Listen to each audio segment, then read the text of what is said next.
Olá pessoal, Comandante Leonardo Matos aqui, nosso Conexão Geo número 327, hoje é sexta-feira, 14 de março de 2025, trazendo para vocês a síntese da geopolítica dessa semana, agradecendo mais uma vez pela audiência e a confiança de vocês no meu trabalho.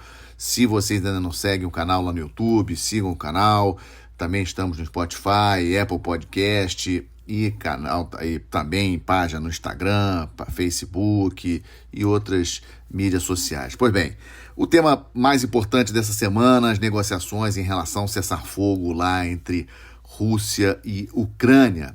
Por isso que eu coloquei como título desse nosso Conexão Geo 327, o cessar-fogo está ok, mas... E por que eu falei mais? Então vou fazer aqui uma retrospectiva da semana em relação a essa questão Rússia e Ucrânia.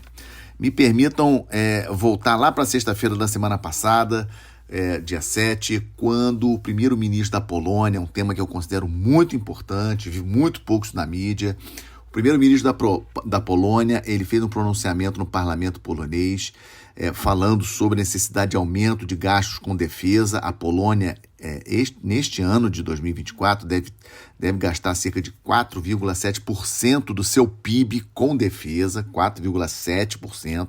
O Brasil gasta 1,1%, 1,2% do PIB com defesa, para vocês terem uma comparação. E a Polônia deve chegar no ano que vem a 5% do seu PIB com defesa. É um valor realmente impressionante. Mas o mais importante que ele falou, que me chamou a atenção, foi falando da necessidade da Polônia ter a capacidade, ou ter armas nucleares.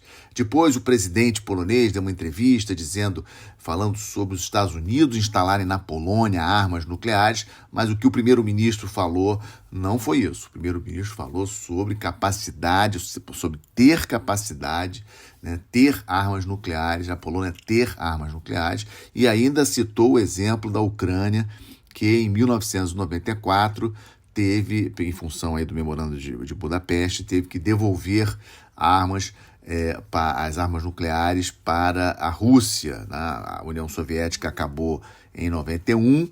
Naquela época, naquele momento, em 91, países como Ucrânia, como Bielorrússia, como Cazaquistão também tinham armas nucleares em seus territórios. E em 94, a Ucrânia devolveu essas armas para a Rússia. Né? Então, o primeiro-ministro da Polônia até citou esse exemplo, comentando que se a Ucrânia não tivesse essas armas nucleares, dificilmente a Rússia teria invadido. Então, um tema muito, muito sério, na minha opinião. No final de semana, a Rússia fez grandes ataques contra as forças ucranianas lá no estado de Kursk, né, aquele estado que a Ucrânia invadiu, aquele estado russo que a Ucrânia invadiu em agosto do ano passado. A Rússia conseguiu aí retomar grande parte desse território, isso aí prosseguiu durante a semana, e hoje aí estima-se aí realmente um pequeno território que a Ucrânia ainda está dentro da Rússia, ali no estado de Kursk. E também, no final de semana, o maior ataque de drones da Ucrânia contra a Rússia. Mais de 300 drones foram lançados pela Ucrânia contra a Rússia, inclusive sobre Moscou. Ocorreram 3 mortos e 18 feridos. Então, esses aí foram os destaques do final de semana. Aí pulamos para terça-feira. Terça-feira, Jeddah, Arábia Saudita, aquele encontro entre os Estados Unidos e a Ucrânia. Desde aquela confusão lá no Salão Oval, naquela outra semana, na outra sexta-feira, Estados Unidos e Ucrânia, então, sentaram à mesa de negociações, ministros de relações exteriores dos dois países ali, assessores de segurança nacional, e no final, reunião, um resultado que até me surpreendeu, um resultado muito positivo, um acordo para um cessar-fogo de 30 dias. Né? Estados Unidos e Ucrânia ali chegando à conclusão de um cessar-fogo total em todos os ambientes, 30 dias. Só que tem que combinar com os russos, né? Isso aconteceu na terça-feira. Na quarta-feira, o Putin visitou a região de Kursk em uniforme de combate, uma coisa que a gente não vê muito o Putin utilizando. A gente vê sempre o Zelensky, mas não o Putin, e confirmando que a Rússia estava prestes a retomar aquela região. Quando foi na quinta-feira, ontem, o assessor de Trump para as negociações chegou lá na Rússia para falar sobre o que foi acordado lá com a Ucrânia na terça-feira.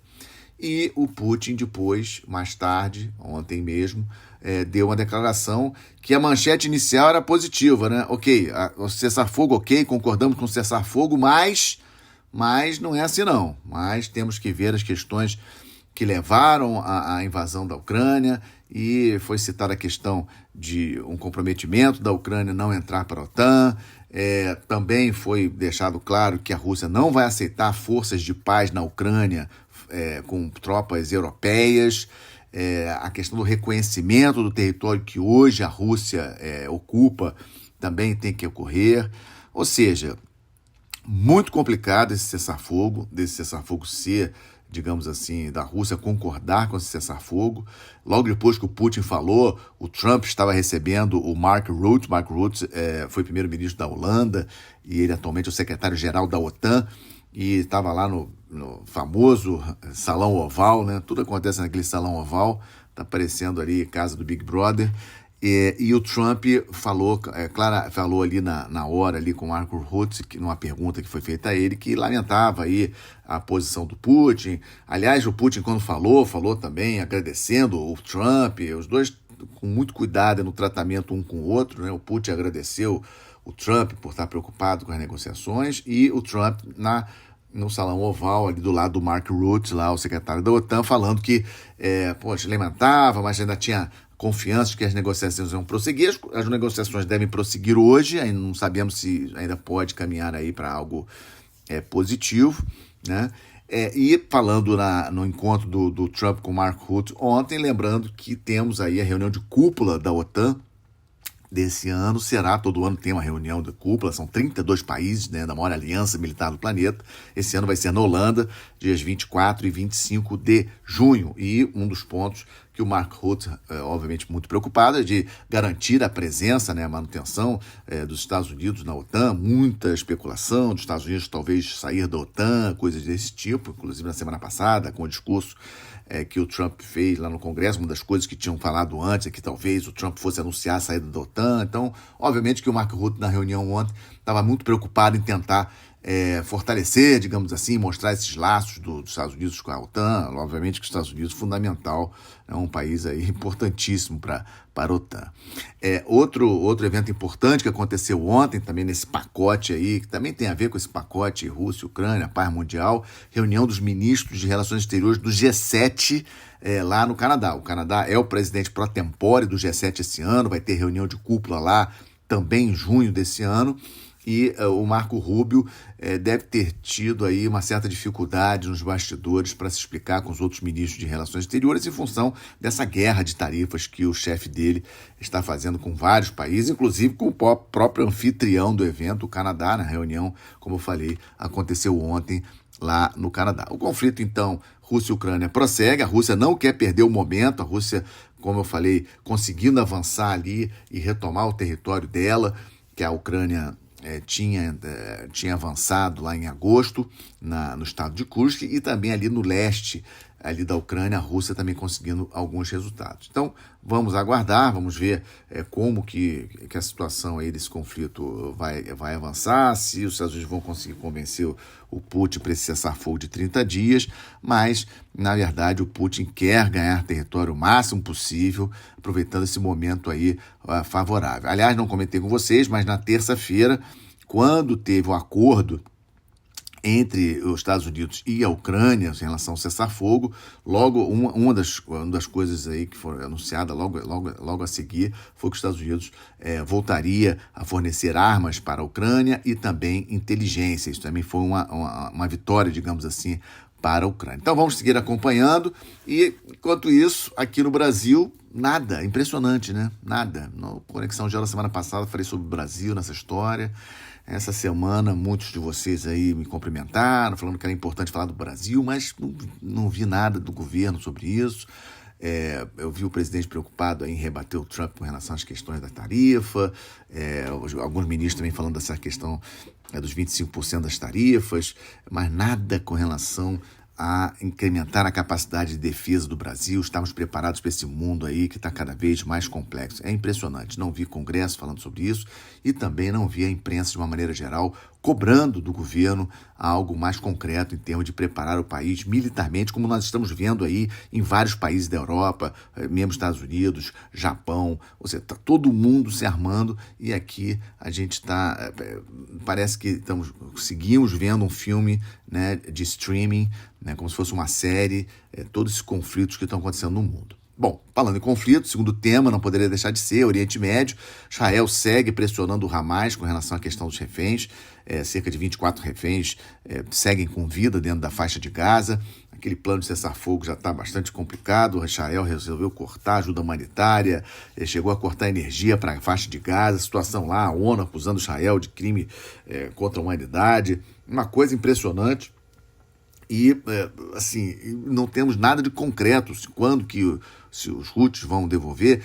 Eu tinha falado para vocês que achava que Israel a qualquer momento ia invadir novamente a faixa de Gaza, militarmente falando, mas acho que o Trump, de uma certa forma, está segurando um pouco o Netanyahu nessa ação militar, mas aí Israel vai e corta a luz, corta ajuda humanitária, tem 2 milhões de pessoas lá dentro da faixa de Gaza. Obviamente que a grande maioria desses palestinos não fazem parte do Hamas.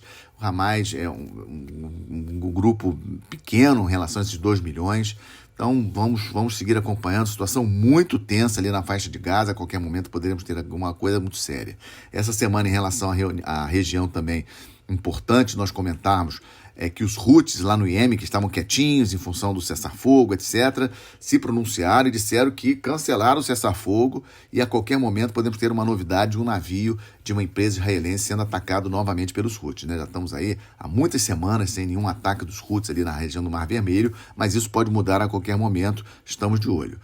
Também estamos de olho naquela questão do programa nuclear iraniano. O Trump mandou essa semana uma carta para o Ayatollah Khamenei. O Ayatollah Khamenei falou que não vai negociar com os Estados Unidos. E aí, até para minha surpresa, foi marcada uma reunião na China entre entre representantes da China, Irã e da Rússia para discutir sobre o programa nuclear iraniano.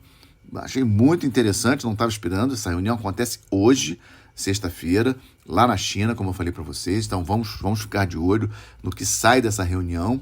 Também essa semana, em relação ao Irã, importante, um exercício naval entre as marinhas do Irã, China e Rússia, acontecendo ali no Mar Arábico. Aconteceu, na verdade, essa semana, ali no Mar Arábico.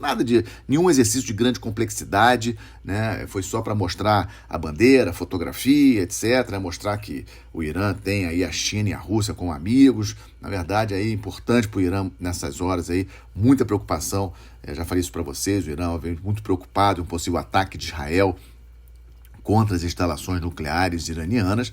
Então, esse exercício aí, China e Rússia, foi mais nesse sentido. Mas essa reunião que vai acontecer hoje, muito importante, vamos ficar de olho, vamos acompanhar. E, logicamente, seguimos acompanhando aí as tensões lá na Síria. Tivemos os ataques lá no final de semana passado em relação ali aos alauítas, que eram o suporte, digamos assim, para o Assad.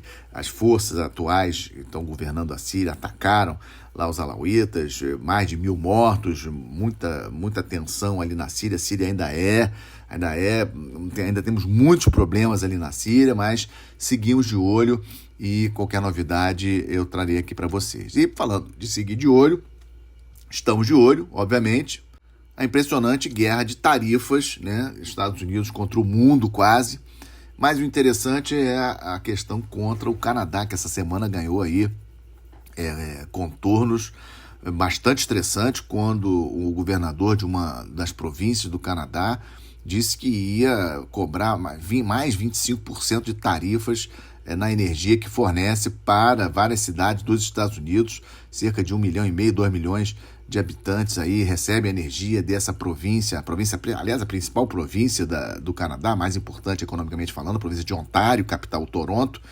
Então, assim, isso aí tocou um rebu, porque aí o Trump no dia seguinte falou que ia aumentar em 50% as tarifas de aço vindas do Canadá. Aí o governador da província disse que vai segurar um pouco o aumento das tarifas sobre energia elétrica. Ou seja, uma confusão danada em relação aí, muita tensão, essa guerra de tarifas. Convido a vocês, entrem nas mídias canadenses, nos jornais canadenses, para vocês verem a quantidade de matérias reclamando do Trump, falando mal do Trump. Aliás, esse governador da província de Ontário falou claramente, pedindo desculpas aos americanos, né, mas dizendo que a culpa não é deles, a culpa é do Trump, falando nominalmente o Trump. Então a situação em Canadá e Estados Unidos realmente bastante tensa, impressionante. E hoje, o novo primeiro-ministro canadense, o Mark Carney, que foi presidente do Banco Central canadense e foi o único não inglês a ser presidente do Banco da Inglaterra, né? Foi presidente do Banco da Inglaterra por 7 anos. Ele é muito considerado, ele assume hoje como primeiro-ministro canadense no lugar do Justin Trudeau, e vai marcar novas eleições, como eu já falei para vocês em outros podcasts, eleições no Canadá, eleições gerais, elas têm que ocorrer esse ano até outubro, e tudo indica que ele vai querer marcar logo, o Mark Carney deve marcar logo essas eleições, estão falando aí de final de abril, início de maio, para aproveitar esse momento aí de nacionalismo canadense contra os Estados Unidos, e o Mark Carney poder se manter no poder agora com essas novas eleições. O partido dele, o partido do Trudeau, estava aí zero chance, né? O Partido Conservador tinha grande chance de vencer as eleições desse ano, e toda essa guerra de tarifas e 51º estado que o Trump fala em relação ao Canadá insuflou os canadenses contra os Estados Unidos. E o partido do Justin Trudeau se deu bem nessa, e o Mark Carney, que assume hoje como primeiro-ministro canadense, obviamente também deve se dar bem, vai antecipar as eleições, elas devem ocorrer, como eu falei, até maio, e deve vencer, e aí ficar como primeiro-ministro do Canadá, numa situação aí bastante delicada em relação aos Estados Unidos. O Mark Carney não é qualquer um, muito preparado, muito reconhecido pelo mercado, e o Trump vai ter dificuldades ali com as negociações com o Carney em função dessa questão de tarifas. Também acompanhamos essa semana as eleições na Groenlândia. Groenlândia é um estado associado da Dinamarca. Dinamarca é um país da OTAN, aliado militar dos Estados Unidos. E, por incrível que pareça, ontem, mais uma vez, quinta-feira, naquele bendito Salão Oval, também lá junto com o primeiro-ministro secretário-geral da OTAN, o Mark Rutte, que foi primeiro-ministro da Holanda, o Trump mais uma vez respondeu a um repórter, que obviamente os repórteres já sabem, né, disso, já jogam essas cascas de banana, e o Trump cai em todas e mais uma vez falou que é sim possível, que a qualquer momento ele pode anexar a Groenlândia, né? A Groenlândia teve essa semana eleições, terça-feira, a Groenlândia tem primeiro-ministro, as eleições foram parlamentares, né, para escolher o novo primeiro-ministro. O partido de centro-direita venceu as eleições com cerca de 30%, mas vai ter que fazer uma coalizão, e o partido mais nacionalista, que é muito favorável à independência do país, ganhou 24%, então provavelmente vai ter aí uma coalizão aí da direita. A direita na Groenlândia venceu as eleições claramente, primeiro e segundo lugar, e eles são muito favoráveis à independência da Groenlândia, mas não a possibilidade deles serem anexados aí como um estado dos Estados Unidos. Isso aí, aliás, o líder do partido vencedor lá na Groenlândia, nas eleições dessa semana, falou claramente. Então, vamos acompanhar como é que fica aí o imbróglio em relação à Groenlândia. Outra questão importante que trago para vocês, estamos de olho, questão do Equador. Teremos eleições, segundo turno das eleições para presidente do Equador agora em abril, e essa semana algo interessante me chamou a atenção: o presidente Daniel Noboa se acertando com o ex-CEO da Blackwater. Vocês lembram? Blackwater, aquele grupo de mercenários dos Estados Unidos. O Eric Prince ficou muito famoso, ele foi mergulhador de combate, foi SEAL dos Estados Unidos, mergulhador de combate da Marinha Americana, e era o presidente da Blackwater.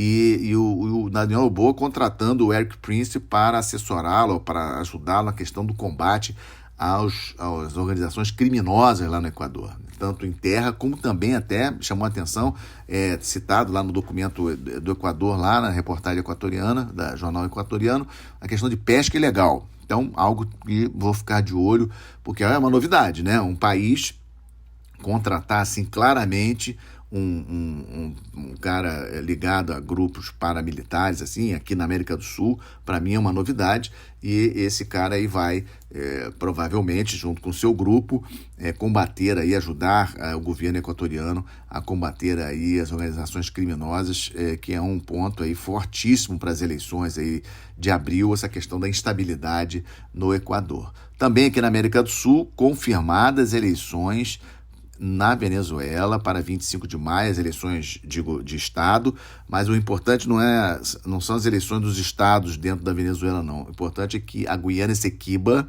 aquele estado que o Maduro criou, que corresponde a 2/3 da Guiana, também vai ter eleição. Como que vai ser essa eleição da Guiana Essequiba? Não sei, mas está marcada 25 de maio para governador e 6 deputados. Quem vai votar nessa eleição da Guiana Essequiba? Não sei. Quem vai ser candidato para governador e deputado pela Guiana Essequiba, não sei, mas obviamente que aí o presidente da Guiana já protestou, né? Óbvio, não poderia ser diferente, mas está mantido, está previsto aí 25 de maio, isso aí estamos de olho, vamos ver como é que essa questão aí de Essequibo prossegue. E para fechar o estamos de olho, aquele problema lá na República Democrática do Congo, que ainda preocupa, né? O M23, o presidente de Angola anunciou que na próxima semana, tanto o governo da República Democrática do Congo como os líderes do M23 vão se reunir para tentar chegar a um acordo. A situação ainda segue muito tensa ali no leste da República Democrática do Congo. E para fechar, como eu sempre faço, não poderia deixar, sempre tento trazer uma boa notícia. A boa notícia da semana passada, e que surpreendeu a muitos também, foi o aumento do Produto Interno Bruto Brasileiro, 3,4%. É sim uma boa notícia, mas principalmente eu gostei da questão do aumento da indústria.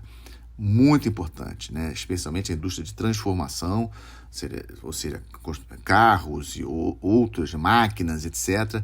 Nós não podemos ser apenas um exportador de commodities. Tivemos aí o melhor resultado em termos de exportação da indústria de transformação em 14 anos, né? Números muito bons, né?